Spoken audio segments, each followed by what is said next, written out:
again. And that is, unless we stand up, unless we do more, that memorial will continue to grow.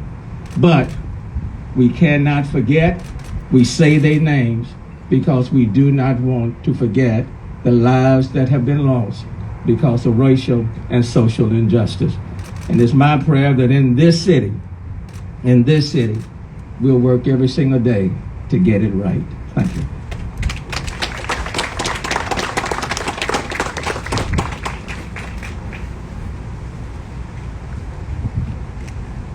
My program says next that I'm going to introduce Trae the Truth.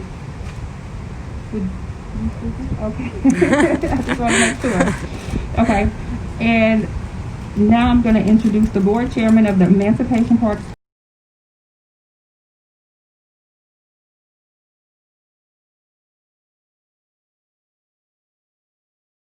Conservatory, which is Ramon Manning, who took my call at the last minute and answered when I asked could we have a home here for this memorial. So I appreciate you, Ramon, publicly for taking our call and allowing us to have it here. Without further ado, Mr. Ramon Manning.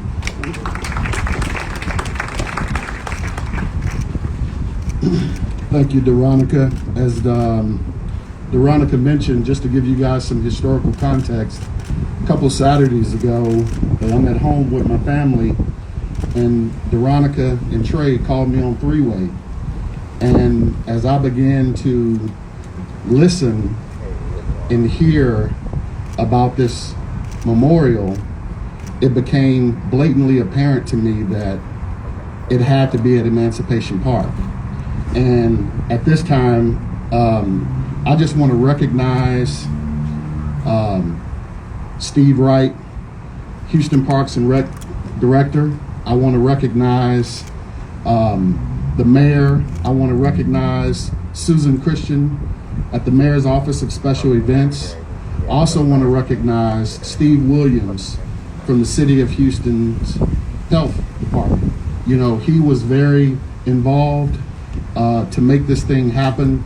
And just to give you guys a little bit more context, this is the first event at any public park since the pandemic. So this tells you how important this is to this city and to this mayor.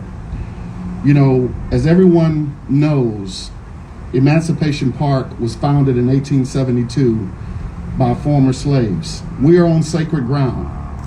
And I just thought it was fitting, with the help of my board, that we have a sacred memorial here.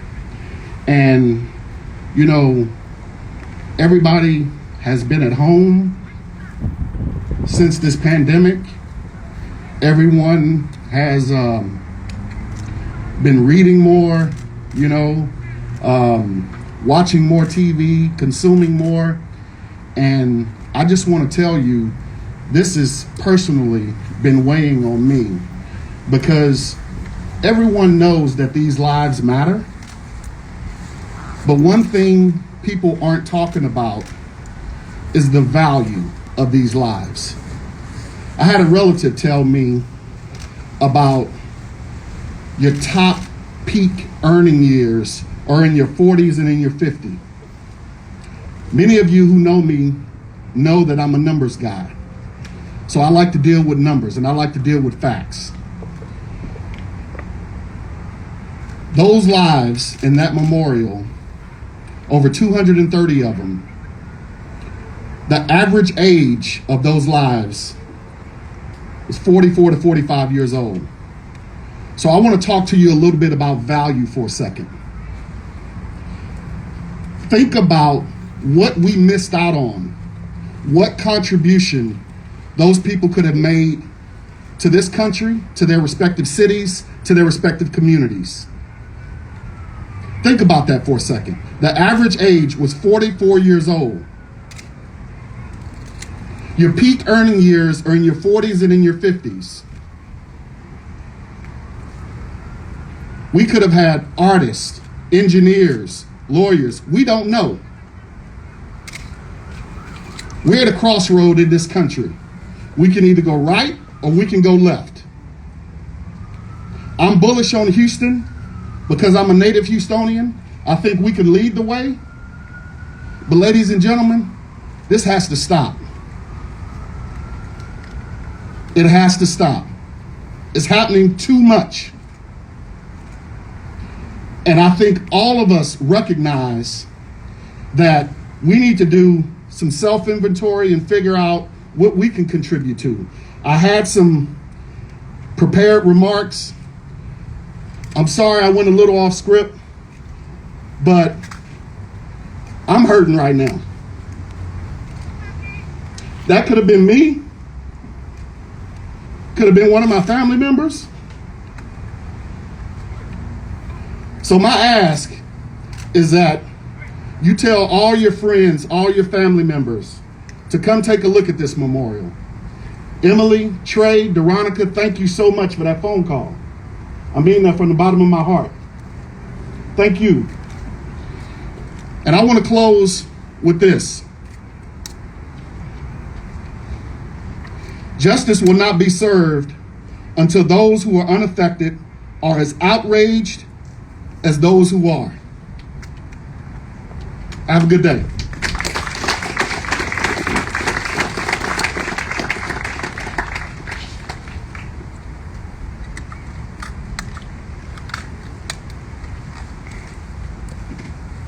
Okay, next we have Attorney Lee Merritt coming to the podium. You all are welcome him, please. Thank you. I'm going to ask you all to repeat something after me. It says, Ashe. Ashe. Ashe is a part of a ritual that I learned as a West African tradition called a libation. In order to successfully perform a libation, I need water. And it turns out that I couldn't run into any water on my way to the stage. Does anyone have a bottle of water I can borrow? Thank you. It's very important. I want to take a second to do this ceremony the right way. A libation, because, thank you, brother.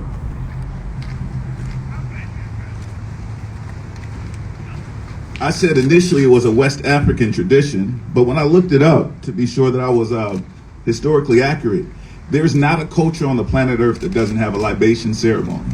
Every culture in world history has found to have some form of a libation ceremony. And it's simply a remembering and invoking of the names of the ancestors. And as tragic as many of these deaths are that are surrounding us, they also represent our ancestors. They represented powerful, powerful individuals. Some of them you know. Malcolm X is there, Patrice Lumumba, Bantu Stephen Biko, leaders of the past. Some of them you've never heard of. I'm looking at this brother here to my right. His name is Jamel Roberson. And I'll show you how a libation works as I tell you about Jamel Roberson. When I say Jamel Roberson, you all say Ashe. I'm going to pour a little water on the ground. It's a pouring out of a drink to the ground where our ancestors are. My faith belief system says to be absent from the body is to be present with the Lord, but that we won't be present with the Lord until the day of judgment. So that means when I pour out water on the ground, I'm invoking the spirits of my ancestors that remain, as Mayor Turner explained to us a moment ago. So I say the name Jamel Roberson, you say? Jamel Roberson. Now, Jamel Roberson was from Chicago. How many of you all ever heard of Jamel? Jamel was a hero. He's a national hero. At a time that our country was moving from one mass shooting to another, there was Tree of Life, a mass shooting that occurred in Pennsylvania about hate. And less than a week after Tree of Life, there was Sherman Oaks. And I believe a dozen people lost their lives to that shooting. And within a few days, someone entered a small club in Robbins, Illinois. It was the after spot where all the clubs led out to. But it was too small for the crowd that it had. And things got to fisticuffs, and someone went to the car to get the long gun, and they began indiscriminately shooting at the crowd. Jamel sprung into action, knocking the person to the ground, disarming them, and holding them until police arrived. And when police arrived, they shot him in his back 4 times, killing him. When I say Jamel Roberson, you say Ashe. Jamel Roberson. Ashe. I see my friend Michael Dean here. He's from Central Texas. Here on this podium to my right is Michael Dean. Michael Dean went out for his daughter's 6th birthday to get her a birthday cake. He was unarmed. He was by himself.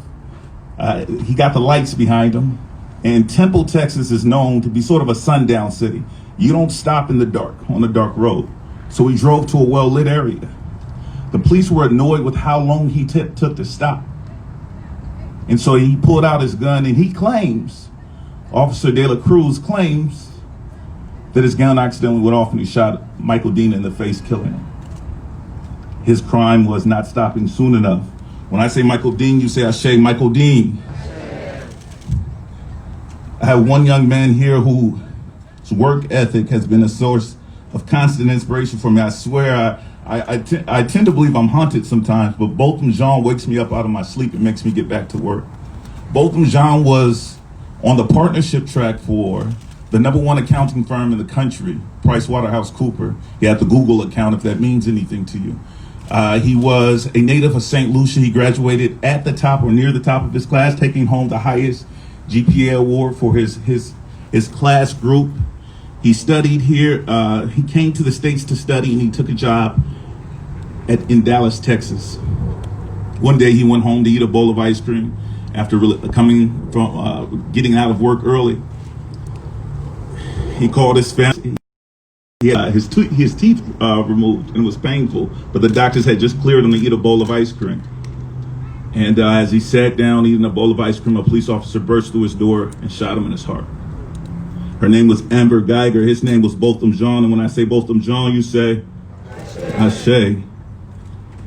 The reason I feel like this memorial is so important, and I too was sort of deviating from my script. Unless you see it, unless you're forced to confront those faces and those energies, you can forget that we live in the deadliest police culture in the modern world.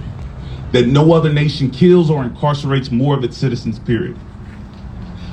I'm taken back as I approach the stage with the mother of Botham Jean, the energy that comes from here.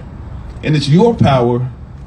But the truth is, when we talk about powerful people like Jamel Roberson and Michael Dean and Botham Jean, their power doesn't simply disappear upon their death. Any person who studies science can tell you that energy cannot be destroyed. It only changed forms and it's transferred. So when these powerful individuals that you see around you left this earth, their power remained.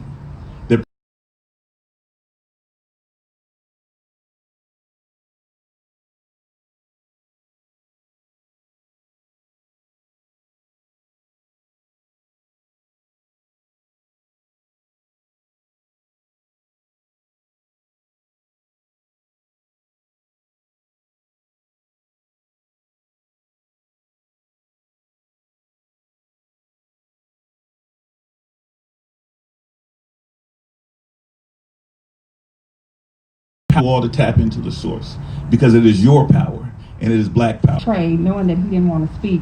And then I moved on to Ramon without acknowledging Congresswoman Sheila Jackson Lee, who is here with us today. So, Congresswoman, I apologize. Would you come, please?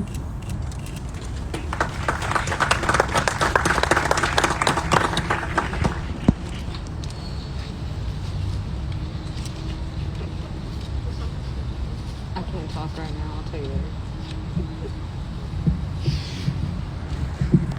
Thank you, Jerika. I am going to, Veronica, thank you. I'm going to, out of a sense I've never do this publicly, but out of the honor of this place, Is that it? remove this just for a No, moment. that's not what I meant. To be able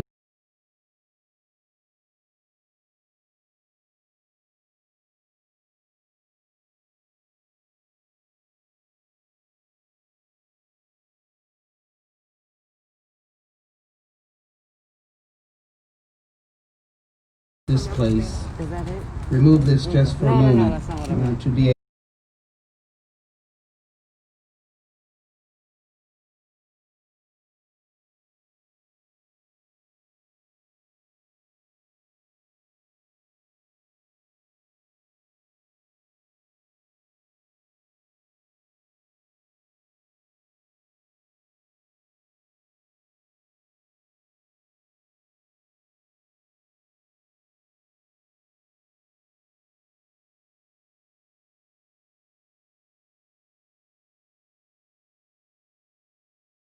this place. Is that it? Remove this just for a No, moment. that's not what I meant. To be able to acknowledge Okay. realizes a heart that is too large to contain. He is the silent giant that comes when people are in pain and comes not empty-handed, but with solutions and embrace. He was there in Minneapolis when I got there. They said Trae the Truth had been there and had given to them and their spirits. He was there with Brianna's family, and he was larger than life, but he brought a sense of resolution and action. We are grateful that we can call him our citizen of Houston, but we are also grateful for what he does for the nation. And I think he is owed a debt of gratitude, and if nothing else, we wave our hand or give our applause for Trae the Truth, because he is deserving. Jerome Manning, to all of the parks leaders, thank you to the Kinders who I know are here, Mr. and Mrs. Kinder, who have given. Thank you to the conservatory for the work that you have done in a place like this, and to the families that are here. May I just do this for each and every one.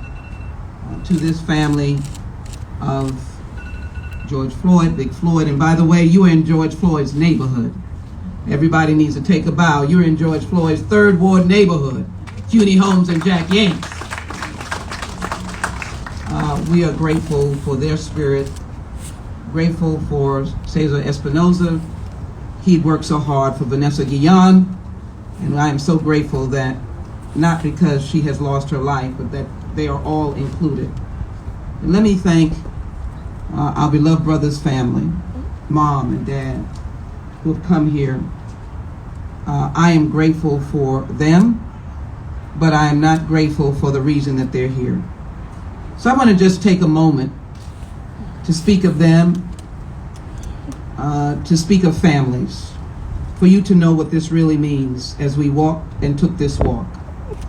When we say the name, it is not the name. It is the pain. First of all, it is the bloodshed of which they died. It is the families that have to identify bodies.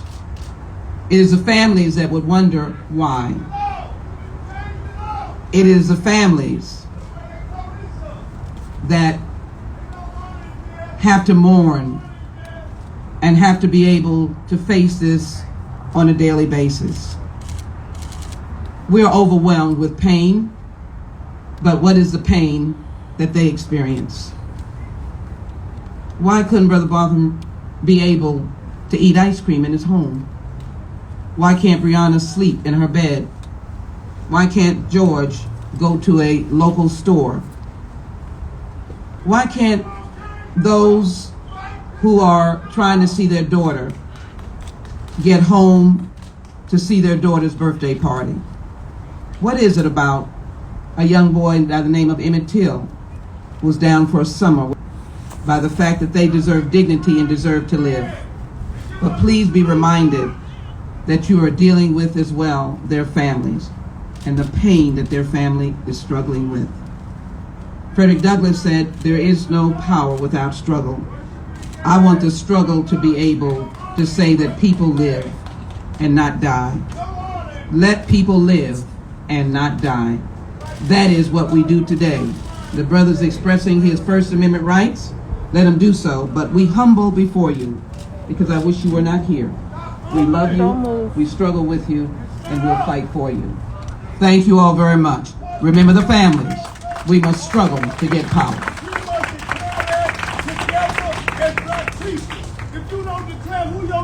Hey, Marcus, chill out. Marcus, chill out, man.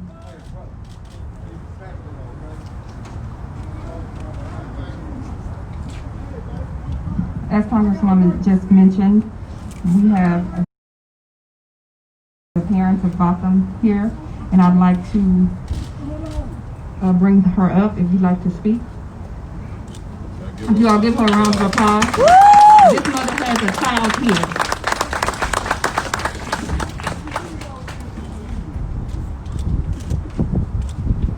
Good afternoon, everyone. September 6th, 2018 changed my life. That was the day when my son Botham was taken away by a Dallas police officer who was so disappointed that she didn't have a date with her adulterous partner that she went to my son's apartment, mistaking it to be hers, and in a fit of rage, she shot him right down his heart. Both of them never deserved to die in that way.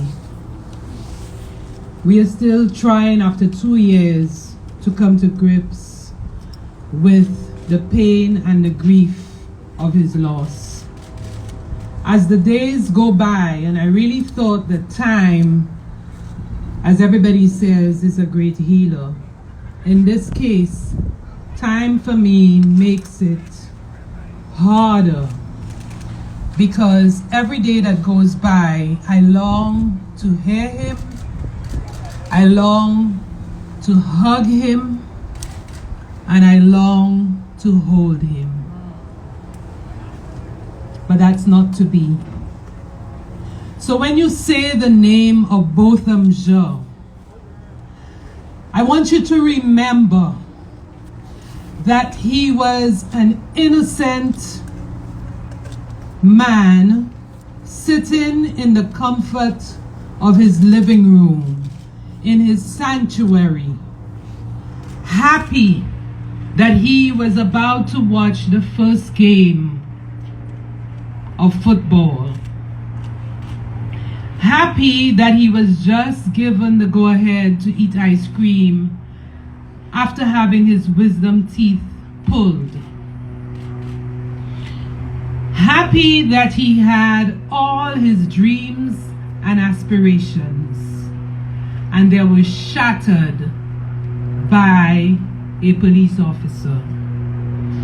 When I hear of the work of Joy and her team having to create a database on persons who have been killed at the hands of police, or persons who believe that they have more privilege than we do, I think that we all should be looking to put Joy out of business. Because Joy should not have to add another name to her database. Joy should start looking for another hobby. Because every other name means a family of pain, of grief.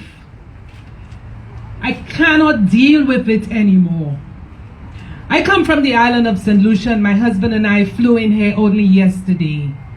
And since we didn't get to see the memorial in Dallas, we came down to Houston today to view it, and I'm really happy that we did. But I'm in touch with every single thing that happens in the United States. And when I heard of Ahmaud Arbery, then Breonna Taylor, then George Floyd, folks, I stopped counting. I can no longer count. I can no longer use more hashtags. I can no longer bear the pain of another black man or woman taken at the hands of police or those who believe that their privilege is more than ours.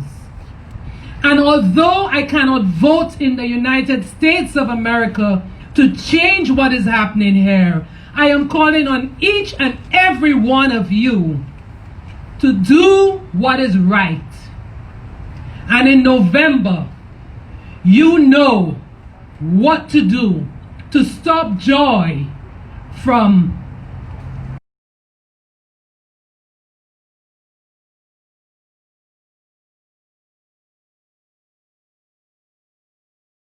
keeping her hobby or keeping her job of adding names to that database. I want to thank everybody who has been involved in this memorial. As you say their name, think of the pain that families go through. As you say their name, think of your own kids and think of you and think of what it is to be living black in America. Thank you.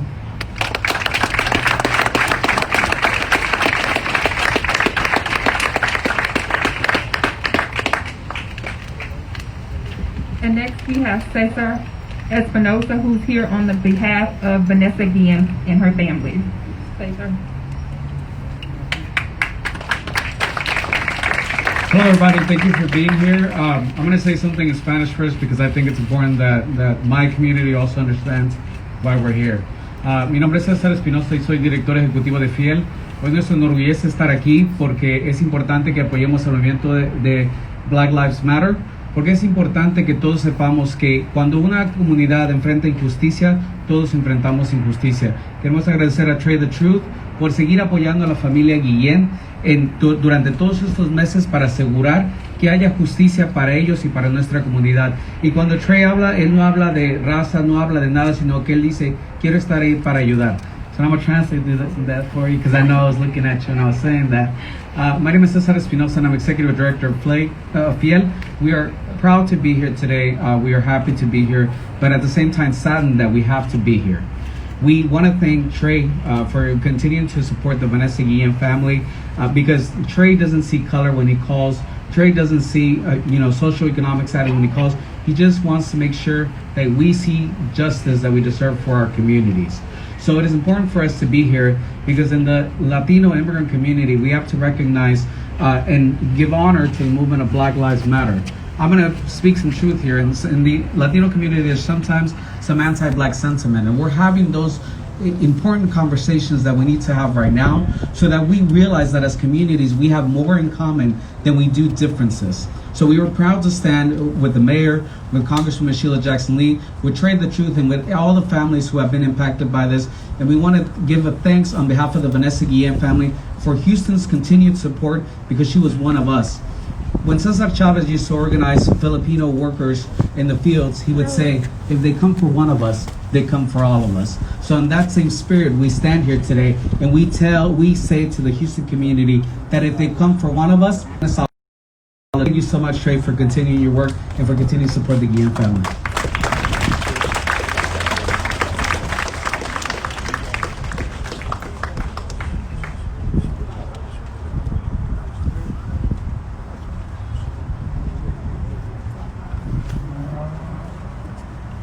And finally, we have the family of George Floyd. We are in 3rd Ward, Texas, in Emancipation Park. We're going to give them a big round of applause.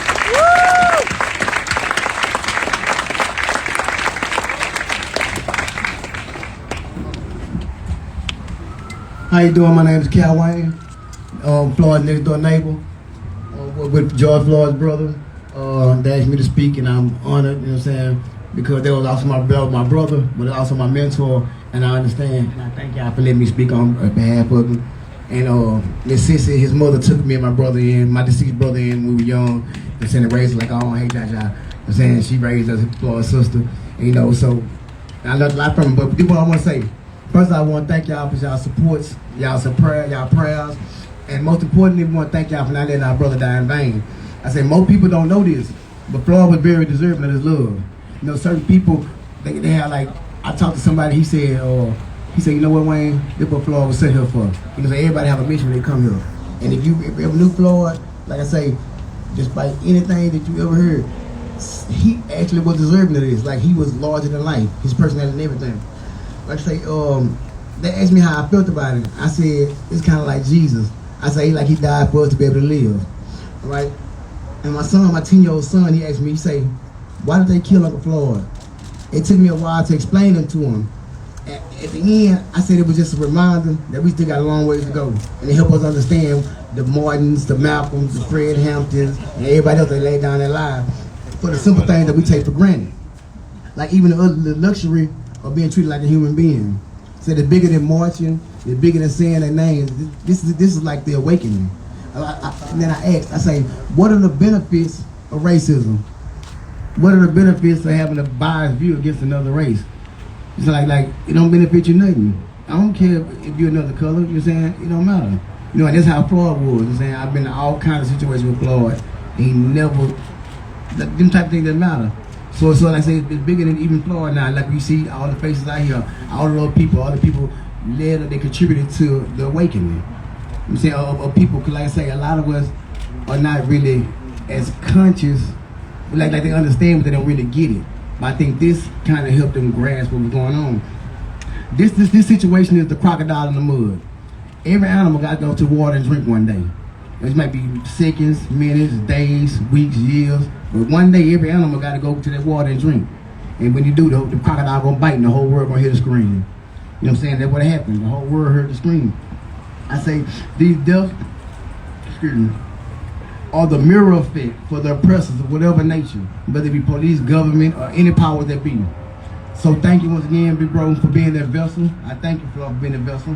Every time I see the commercials and I smile and I picture what Floyd be saying, I say, and Floyd, you know, Jaja, he'll be saying, all this behind me, like all this behind me, but yeah, all this behind you, because he deserved it. He deserved it. Everybody that know him know, we call him Third Ward Floyd. Like I say, he was large in life. He always said, I'm gonna beat them and do something big. So I said, man, I know you're up there with Miss Sister right now. Thank you, Miss Sister, too, for taking me and my brother in. You know what I'm saying? I know she hugging him strong right now, you know what I'm saying? And she's saying, baby, you did it. You know what I'm saying? I'm just hoping that now everybody continues to keep going. Like I say, this is just a reminder. Now we know why those people marched. Now we understand it. Because it could be so far in the past to where we feel like it don't affect us. But like I say, it still happens today. So, say, we want to pray we have an impact on life like that, man. Thank y'all for accepting the situation. Thank y'all for standing up all over the world. Thank y'all, man. Every time I see a George Floyd mural, I just be like, man, like, you know what I'm saying? Because if you know him, it's different, man. I thank y'all, man. I thank the family. You know, everybody, man. Like I say, we grew up as brothers in the same household, man. Thank y'all.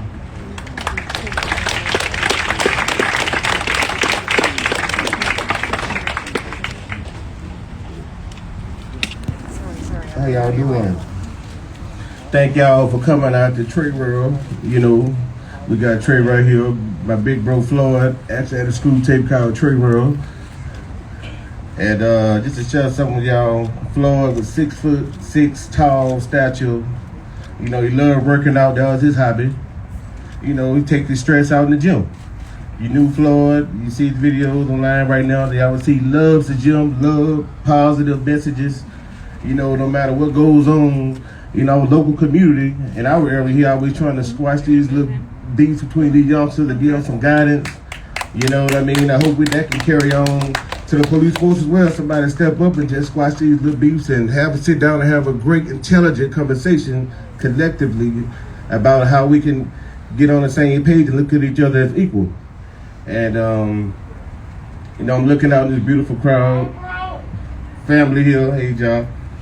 Nieces, nephews, and so on. Hey, Irie, I see you, baby. Okay, so again, you know, on this movement with my brother, 6'6" stature, big guy, and the saying is, if a tree gets cut down in the forest, if nobody's around to hear the sound, when it falls, will it make a sound? And apparently, Big Floyd was that tree. He definitely made a sound across the world. And everybody's saying his name, George Floyd, and we here trying to hope his death sparks, makes a difference in the injustices we're receiving. And you know, it's very hard on us as a family. We still in pain, we still mourning y'all. I mean, deeply every day. But it's the encouragement we get from people around the world, local people in our city, around, and again the great support we get from Miss Sheila, Trae the Truth. Everybody here, friends, family, the mayor, great support from the police as well. And, you know, thank y'all for standing with us, fighting wars, and we still here fighting on the battleground. When y'all don't see us, we still fighting. We always fighting, and we're gonna keep on fighting. So we're not letting up.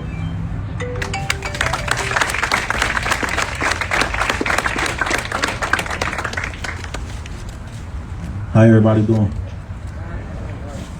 On behalf of my family, I'd like to start by just saying thank you for coming out. Thank you for the continuous support, the prayers, text messages, social media posts. We appreciate everything. I wasn't gonna say much, but I think it's only fitting being in Third Ward and with what's going on, especially in the world today. So I want to give thanks to my big brother, Trae the Truth, who doesn't get the recognition he deserves, and he does a lot. And he never wants attention for it, but you know, I feel like you should always give people their flowers while they're living. So thank you, bro.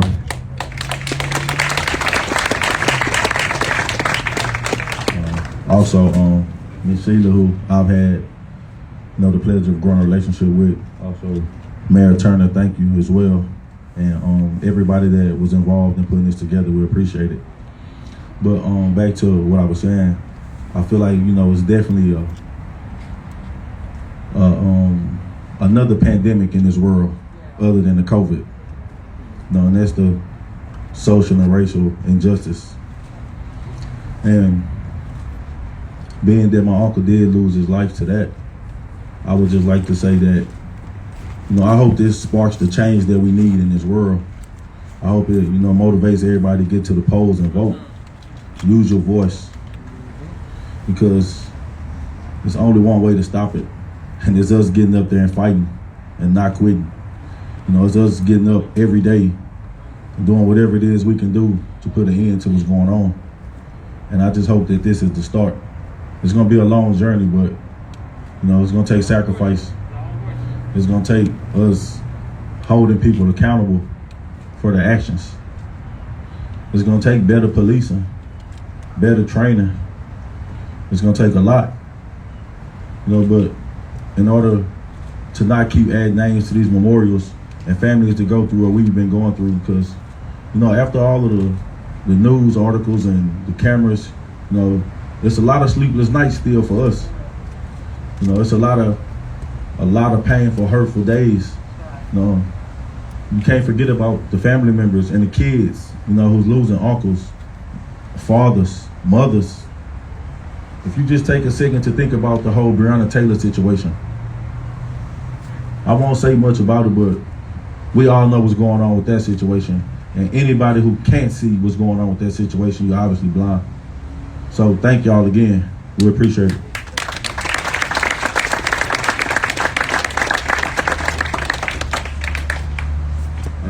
How y'all doing?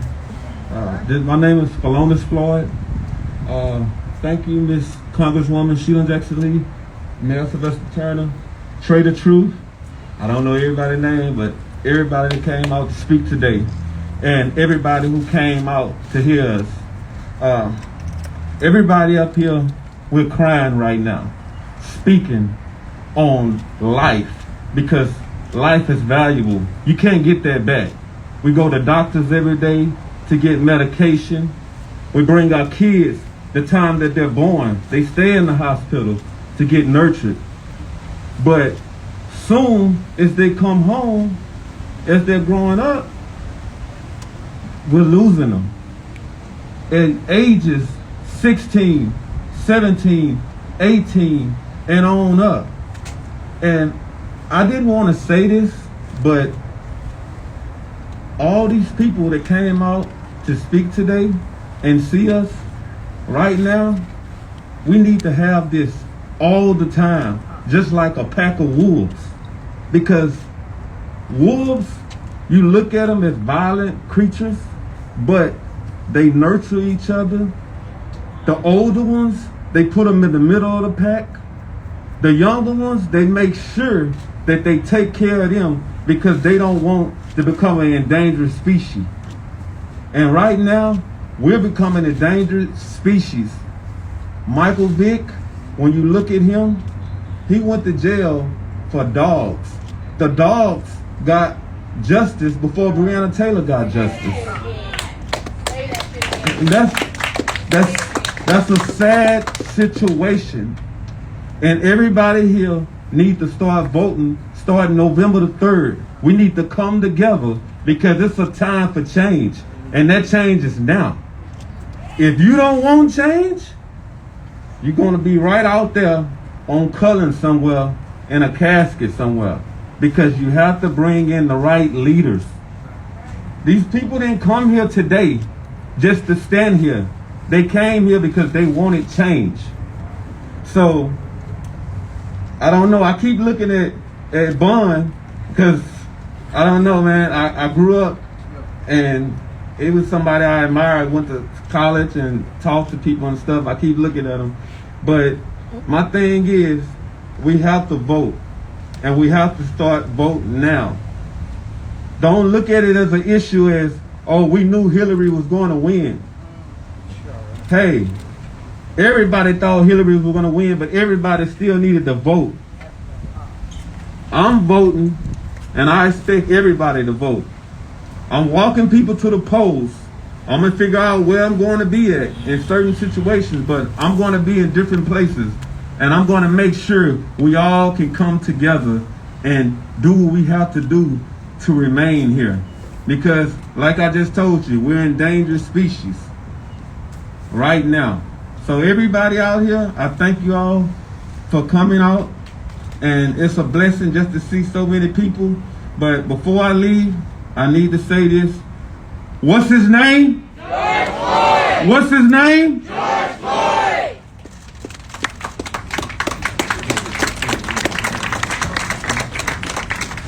So what we're about to do in a minute, especially with Floyd family and a lot of us, we're actually going to escort the podiums back over there. And for everybody that came today, you're going to actually get to see it early before it's open to the public. So once we escort these back over there, everybody will come on this side. And once we cut the ribbon, it'll be open to the city. But before we do that, I wanted to bring my brother Bun up and let him close because I know he has some thoughts.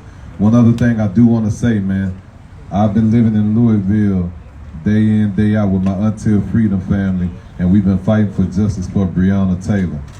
No matter what was said by the grand jury a few days ago, it's always someone of a higher power than them, and it's always someone of a higher power than all of us. So we're not going to stop fighting for that. We got to get justice for it because more and more situations coming out daily showing that they were dead to the wrong, man. So it's very important we say their names in every aspect. Anybody who's a victim of injustice, we're going to continue fighting and doing whatever we can by any means necessary.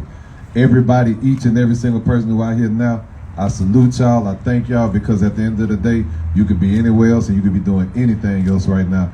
But the fact that you even took the time to care and understand what this means to us, what this means to the families, what this means to the world right now, I salute y'all and I thank y'all.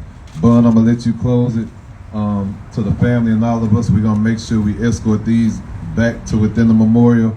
And then after that, once we cut the ribbon, it's going to be open to the city of Houston. And every day for the next few weeks, this memorial will be open. I promise you, it'll make you feel a little bit different. You should bring your kids out. You should bring your family out. You should bring your grandparents out because it's everybody from this generation all the way down to Emmett Till, Martin Luther King. Everybody's within this memorial. And to everybody who's a family member, anybody who lost their lives, I want to tell y'all we sorry, and we're going to do whatever we can to continue pushing, to continue uplifting y'all and having y'all back the way that we want the world to have ours, man. So it's much love on our end. Salute.